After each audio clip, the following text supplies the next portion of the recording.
This channel's content is strictly for educational and informational purpose and does not endorse or promote any form of violence, harm, illegal activities, self-injuries and communal disharmony. এই যুদ্ধের আজ কি এবার share বাজারে উপরতে চলেছে। সপ্তাহের শুরুর দিন আজ সোমবার নামলো সেন্সেক্স, নিফটি। ইতিমধ্যেই সোনার দাম ঊর্ধ্বমুখী, সোনার দাম রাতারাতি বাড়লো 2%। যুদ্ধের আজ কি তাহলে এবার শেয়ার বাজারেও? অয়ন ঘোষাল আমাদের প্রতিনিধি রয়েছেন আমাদের সঙ্গে। অয়ন, টোকিও সেখানে শেয়ার সূচকে ধস নেমেছে, সিঙ্গাপুরেও ধস নেমেছে, এবার কি ভারতে?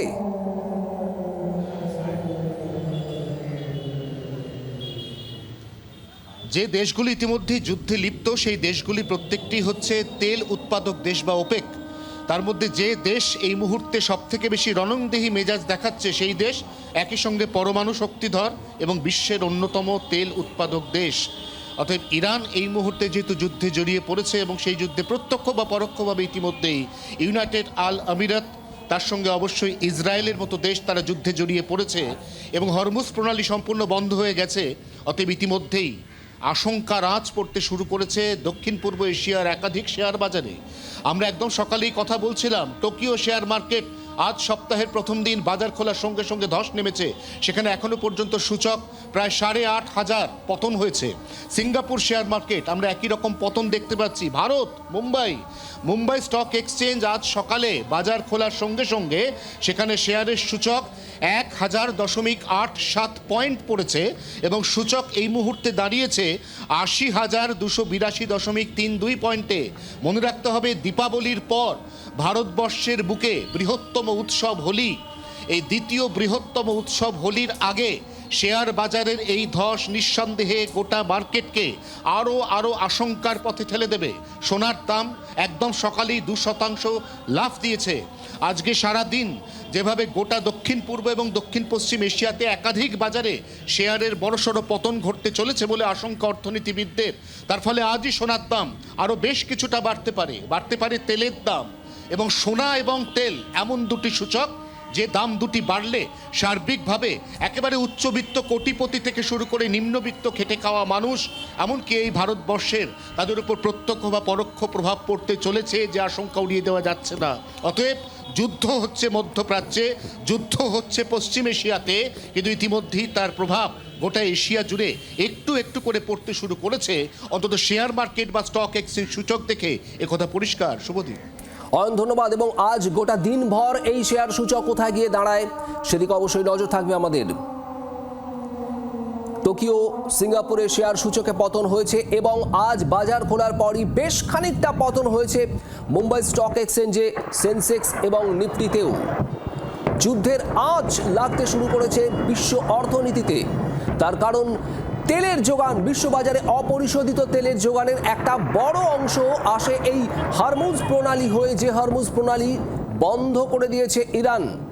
কথা বলবো অর্থনৈতিক বিশেষজ্ঞ অনির্বাণ দত্ত এই মুহূর্তে আমাদের সঙ্গে রয়েছেন। অনির্বাণ বাবু, হরমুজ প্রণালী বন্ধ হয়েছে এবং তার একটা প্রভাব পড়তে চলেছে, আর কতটা প্রভাব পড়তে পারে যদি আরও বেশ কয়েকদিন এই যুদ্ধ দীর্ঘস্থায়ী হয়? অর্থনীতিতে কতটা প্রভাব পড়তে পারে কি মনে হয়? দেখুন, হরমুজ প্রণালী বন্ধ করবার একটা চাপ সৃষ্টি করছে ইরান সরকার। এটা এক্ষুনি অফিসিয়ালি বন্ধ হয়ে গেছে, পুরোপুরি সেরকম নয়, কিন্তু একটা জিনিস মাথায় রাখতে হবে, হরমুজ প্রণালী দিয়ে যাওয়ার জন্য অনেক জাহাজ কিন্তু ওখানে অলরেডি দাঁড়িয়ে রয়েছে এবং তার মধ্যে মানে পুরোটাই অয়েল ট্যাঙ্কার্স। এবং এখানে আমরা মানে শুধুমাত্র ভারত নয়, সারা বিশ্বের প্রায় 20% উপর যে তেল, সেই তেলটা কিন্তু এখান থেকেই যায়। একটা জিনিস মাথায় রাখতে হবে, হরমুজ প্রণালী যখন এর আগে ইরান ইসরায়েল যুদ্ধ হয়েছিল, আপনাদের স্মরণে থাকবে জুন জুলাই মাসে, ওই সময় কিন্তু হরমুজ প্রণালী বন্ধ করবার একটা চাপ সৃষ্টি করা হয়েছিল এবং সেটা আলটিমেটলি বন্ধ হয়নি। এবারও আমি আশা রাখছি, কারণ বিশ্বের অর্থনীতি, আমি বারবার বলছি, বিশ্বের অর্থনীতি টালমাটাল হয়ে যাবে যদি হরমুজ প্রণালী সত্যি সত্যি বন্ধ করে দেওয়া হয়।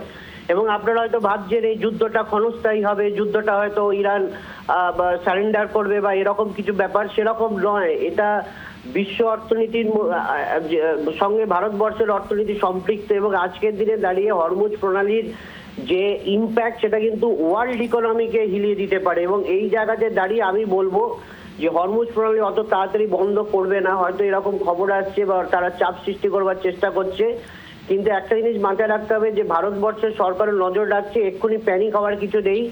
ভারতবর্ষের শেয়ার বাজার সেখানেও একটা সাময়িক একটা আমরা দেখবো পতন থাকবে, কিন্তু সেখান থেকেও আমি বলবো সাধারণ লগ্নিকারীদের প্যানিক হওয়ার কিছু নেই, কারণ অর্থনীতি, বিশ্ব অর্থনীতি তার কিন্তু দায়ভার সবাইকে নিতে হবে, ট্রাম্প সরকারকেও নিতে হবে এবং ইরান, ইসরায়েল এবং তার সঙ্গে মধ্যপ্রাচ্যের প্রত্যেকটা দেশেরই কিন্তু একটা দায়িত্ব আছে বিশ্বের মানবতাকে রক্ষা করবার জন্য, এবং সেই জায়গাতে দাঁড়িয়ে ভারতবর্ষের সরকারও নজর রাখছে, আপনারাও নজর রাখুন।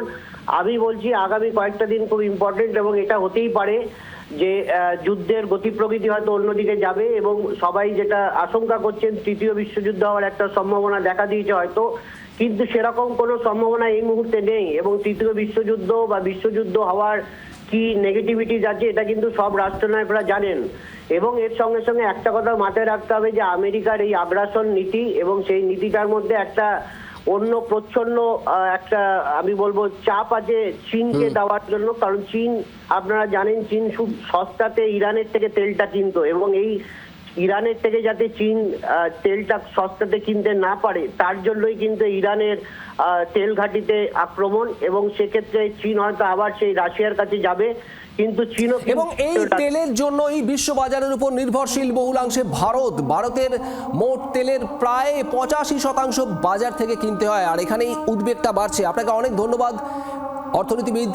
অর্থনৈতিক বিশেষজ্ঞ অনির্বাণ দত্ত আমাদের সঙ্গে ছিলেন। লগ্নিকারীদের এই মুহূর্তে আতঙ্কিত হওয়ার কিছু নেই এমনটাই জানাচ্ছেন অর্থনীতিবিদ অনির্বাণ দত্ত। বাংলার আওয়াজ, বাঙালির আবেগ, জি 24 ঘন্টা।